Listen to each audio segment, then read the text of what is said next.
नमस्कार, बहुत स्वागत है आपका। आप देख रहे हैं पक्ष विपक्ष। मैं हूं आपके साथ नेहा दुबे। बात करेंगे उत्तराखंड की। बता दें आपको कि देहरादून स्थित क्लेमेंट टाउन थाना क्षेत्र में मिलिट्री पुलिस स्टेशन पर साइबर हमले का प्रयास हुआ है। साइबर अपराधियों ने मिलिट्री पुलिस कंट्रोल रूम में एपीके फाइल और पाकिस्तान से जुड़े कई संदिग्ध मैसेज भेजे। सेना की ओर से इस संबंध में साइबर अपराध थाने में शिकायत दर्ज की गई है। क्लेमेंट टाउन थाना पुलिस ने 14 मई को मुकदमा दर्ज कर मामले की जांच पड़ताल शुरू कर दी। मिलिट्री पुलिस की ओर से दी गई तहरीर में बताया गया कि मिलिट्री पुलिस कंट्रोल रूम में 4 और 5 मई को संदिग्ध मैसेज आए थे। इसमें यूनिट की सुरक्षा से संबंधित हासिल जानकारी की गई थी और ऐसे में दोनों दिन अलग अलग नंबरों से मैसेजेस आए। पहले दिन भारत पाकिस्तान का नाम जोड़ते हुए कुछ अधूरा संदेश और एपीके फाइल भेजी गई थी और दूसरे दिन नई एसओपी और पॉलिसी मई 2025 के नाम से एपीके फाइल भेजी गई।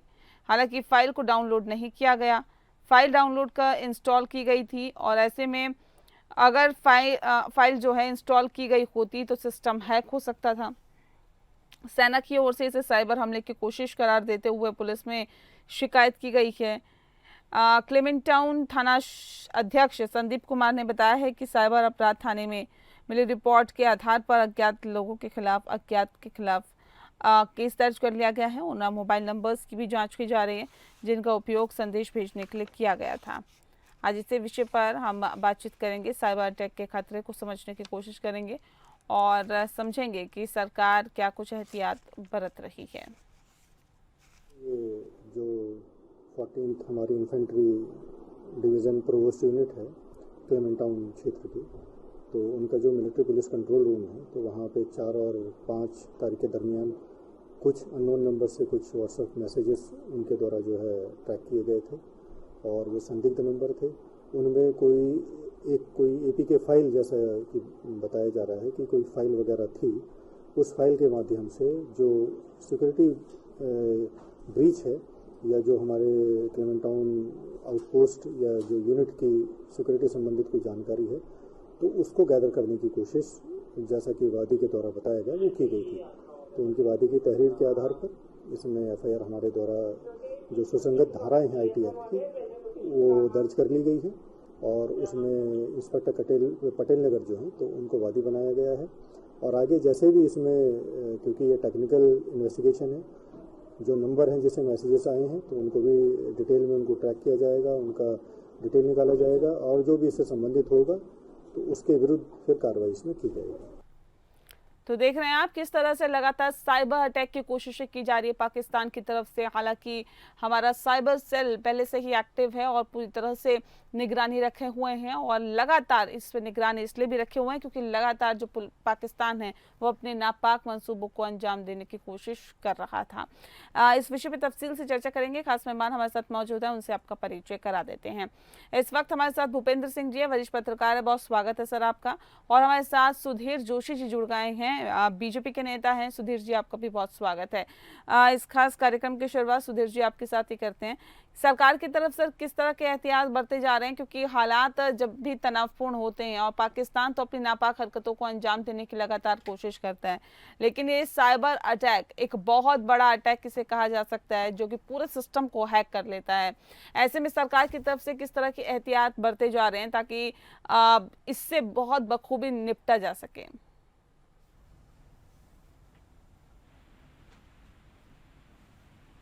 सुधीर जी।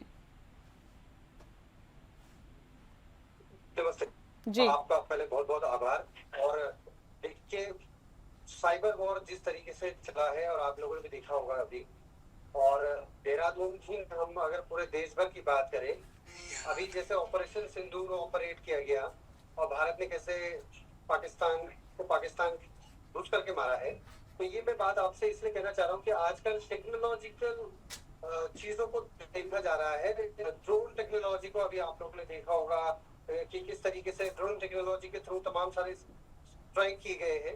और चाहे वो साइबर सिक्योरिटी की बात हो, चाहे आर्टिफिशियल इंटेलिजेंस की बात हो, आज शायद मैन पावर कम होगी, लेकिन अगर हमारे पास टेक्नोलॉजीज अच्छी होंगी, रोबोटिक्स अच्छा होगा, आर्टिफिशियल इंटेलिजेंस अच्छी होगी, तो हम ऐसे अब नई जनरेशन में ऐसे युद्ध लड़ेंगे।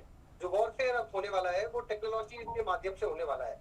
लेकिन अभी जो अभी नया नया मामला सामने आया है, तो अगर ऐसे हैकिंग और तमाम सारी चीजें तो भारत भी बिल्कुल मुस्तैदी से खड़ा है। और अगर ऐसे जो क्राइम जो हुआ है अभी, साइबर अटैक जो इलाज भारत जरूर निकालेगा। और तमाम सारे वो लोग इस पे काम कर रहे हैं जो कि इस टेक्निकल चीजों को जानते भी हैं। इतनी बड़ी बात है जी, ठीक है। लगातार इस पर काम किया जा रहा है। और भूपेंद्र जी, ये कितना बड़ा अटैक आप समझते हैं? क्योंकि देखिए, जब भी जो वॉर है वो लड़ाई झगड़े वाली नहीं होती, तो इस तरह के वॉर जो है वो बहुत इफेक्टिव समझी जाती है। क्या लगता है, साइबर अटैक जो है इससे कितना सतर्क रहने की जरूरत है, कितना सचेत रहने की जरूरत है? कैसे इसे देखते हैं सर? देखिए नेहा जी, निश्चित रूप से आज की 21वीं सदी में सारी टेक्नोलॉजी साइबर पे चल रही है, कंप्यूटर बेस्ड है। चाहे वो सैटेलाइट हो, चाहे वो ड्रोन हो, चाहे इक्विपमेंट हो, चाहे बैंकिंग प्रोसेस हो, चाहे रक्षा की जितनी भी चीजें हो, सब चीजें आज हमने जो पाकिस्तान से जो अपनी प्रशिक्षण प्रणाली से जो उनको रोका गया, उनके ड्रोनों को रोका, वो भी हमारी कंप्यूटर और साइबर बेस्ड था। तो निश्चित रूप से ये टेक्नोलॉजी है और इसके बहुत से कंपोनेंट हैं और हर क्षेत्र में इसका काम होता है और इसको नकारा भी नहीं जा सकता और इसके लिए सतर्कता बहुत जरूरी है। हमारा ये मानना है कि ये निश्चित रूप से पाकिस्तान तो कर रहा है, लेकिन पाकिस्तान के साथ और भी कंट्रियां इसको साइबर में सपोर्ट कर रही हो। क्योंकि आपको अगर याद हो तो 2020 में लगभग चाइना ने भी हमारे बैंकिंग प्रोसेस को भी अटैक किया था साइबर उस समय। तो ये एक लगातार, क्योंकि इनका जो डोमेन होता है और जो इनका सैटेलाइट मूवमेंट होता है वो दूसरी जगह होता है, तो इसलिए ये लोग उस प्रोसेस के द्वारा जो अटैक करते हैं और जो फाइनेंस वगैरह भेजते हैं, जिसको हैक करने की कोशिश करते हैं या डैमेज करने, प्रोसेस को डैमेज करने की कोशिश करते हैं, जिससे रिकवर होने में बहुत टाइम लगता है और उससे काफी डाटा लीकेज भी हो जाता है और हमारी प्रोसेस में एक डैमेज आ जाता है। तो इस चीज के लिए हमारी सरकार पहले से भी चिंतित थी और हमारी आईटी सेक्टर में हम वैश्विक रूप से बहुत मजबूत हैं और हमारे जो इंजीनियर है आईटी फॉर्मेट पे हो, चाहे एआई फॉर्मेट में हो या उसके लगभग अन्य आयामों के सेक्टर में हो, काफी अच्छा काम किया है वैश्विक रूप में। और हमारी मिलिट्री की हर एक साइबर सेक्टर है, चाहे वो वायु सेना की हो, चाहे थल सेना की हो, चाहे और आर्मी प्रोटेक्ट हो, तो उन्होंने निश्चित रूप से इन सब चीजों को प्रोटेक्शन किया रखा है। और हमारी एक डिफरेंट यूनिट है जो साइबर के लिए काम भी करती है और भारत सरकार उसके लिए निश्चित रूप से बहुत अच्छा काम कर भी रही है। तो ये एक अटैक किया गया है, लेकिन हम लोगों की इस चीज से जनता को घबराने वाली बात नहीं है। हमारी टेक्नोलॉजी दूसरे लोग लेते हैं और हम लोग इसमें सक्षम है। लेकिन ये पता था कि इस तरह से हमले होंगे, ये पहले से ही आभास था और ये अभी डोमेन में आया है समझ में, लेकिन ये लगातार जारी रहेंगे। इस चीज को हमको लड़ना पड़ेगा और ये आज बिना टेक्नोलॉजी को कोई देश आगे नहीं बढ़ सकता। तो उस टेक्नोलॉजी के साथ साथ हमें उसका निस्तारण भी पता होना चाहिए, उसका प्रोडक्टिविटी भी पता होनी चाहिए। तो ये साइबर का एक जो प्रोसेस है वो कर रहा है, लेकिन हम भी उसके लिए सक्षम है और हमें ये लगता है कि हमारा देश और हमारी जो आईटी सेक्टर के जो इंजीनियर्स हैं और जो कंप्यूटर बेस्ड जो हमारे नव्यांतर लोग हैं, वो इस चीज का तोड़ देख लिया होगा और निश्चित रूप से हम उसमें सफल होंगे। थोड़ी सी सावधानियां बरतने की आवश्यकता है कि सिस्टम में जो लोग बैठे हों तो ऐसी फाइलों को इग्नोर करें और ऐसे जैसी चीजें हैं, तो इन सभी चीजों से बचना चाहिए और बच भी रहे होंगे। और निश्चित रूप से इसका एक मास्टरपीस बनाया गया होगा जिसपे एक मास्टर कंप्यूटर पे उसको लिया जा रहा होगा और आगे की प्रोसेस चल रही होगी। तो हम ये मान सकते हैं कि हम निश्चित रूप से इनके कंट्रोल करने के लिए तैयार हैं और हमारी टेक्नोलॉजी भी इतनी सक्षम है। बिल्कुल, इसके लिए सक्षम है और हमारी टेक्नोलॉजी को तो पूरे विश्व ने देखा ही है। लेकिन सुधीर जी, मैं आपका रुख कर रही हूँ। सवाल ये भी है कि देखिए, अभी 14 मई को इस पूरे मसले पर मुकदमा दर्ज करके जांच शुरू कर दी थी। अभी तक क्या कुछ जांच में निकल के सामने आया है? क्योंकि बताया जा रहा है कि 4 और 5 मई को ये संदिग्ध मैसेज आए थे, इस पे 14 मई को पूरा मामला दर्ज हुआ है, जांच शुरू की। अभी तक जांच में क्या कुछ निकल के सामने आया है, विस्तार से बताएं। देखिए, अभी जो आला अधिकारी हैं वो पूरी तरीके से तफ्तीश कर रहे हैं, छानबीन कर रहे हैं। तो एक तरीके से इसको अभी ओपन एंड शट केस तो नहीं बनाएंगे, लेकिन अभी तमाम सारी जो जांच है उस पर वो लगे हुए हैं कि ऐसी क्या कौन सी ऐसी वो एजेंसी है ये कहाँ से वो अटैक हुआ है। लेकिन मैं एक बात आपके इस चैनल के माध्यम से बताना चाहता हूँ कि देखिए पाकिस्तान किस लिए बौखलाया है।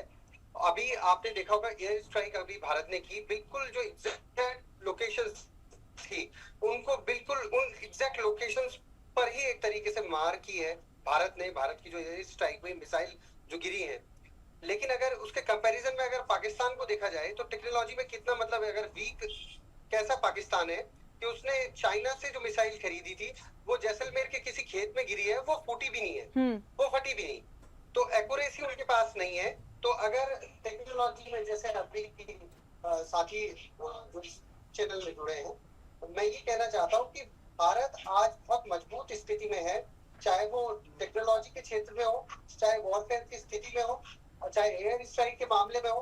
तो आज दुनिया के देश ये भी मान रहे हैं कि चाहे वो S-400 की मदद से भारत ने वो तमाम सारा एयर डिफेंस सिस्टम को किस तरीके से रखा, और तमाम सारे जो ड्रोन आए हैं, जो तमाम 400-500 ड्रोन अगर पाकिस्तान के LOC के नजदीक के एरिया से जो छोड़े गए, उन तमाम सारे निस्ते नाबूद जरूर किया है भारत ने। तो ये एक्यूरेसी बताता है। नहीं, वो ड्रोन अटैक तो सर दिखता है, वो तो सब दिखता है, हम अपनी आंखों से देख पाते हैं, लेकिन जो साइबर हमले होते हैं ये बहुत ज्यादा अंदर तक इंसान को तोड़ते हैं, मतलब पूरी कंट्री को तोड़ते हैं। एक जो महत्वपूर्ण और गोपनीय चीजें हैं वो जानकारियां वहां तक पहुंचा लेते हैं। ऐसे में अब सवाल ये है कि 4 और 5 मई को जब भी संदिग्ध मैसेज आया, क्या था उस मैसेज में, कैसे ये मैसेज था, और थोड़ा सा मुझे ये बताइए कि उसके बाद क्या ऐसा कुछ अभी तक निकल के सामने आया जिससे ये तय हो सके कि क्या वहां पे इंफॉर्मेशन नहीं पहुंची है, और अगर पहुंची है तो कितना पहुंची है, क्या इस बारे में कोई जानकारी? देखिए, थोड़ी जितनी बातचीत हमारी उनसे हो पाई, उन्होंने देखिए कोई भी बात जो कॉन्फिडेंशियल चीज है उसको बाहर लीक आउट करने के लिए तो उन्होंने नहीं कहा है, लेकिन उन्होंने अपनी तरफ से कहा है कि जो ये वॉरफेयर हुआ है, एक तरीके से साइबर अटैक हुआ है, इसका एक तरीके से रिजॉल्व इसको जरूर करेंगे।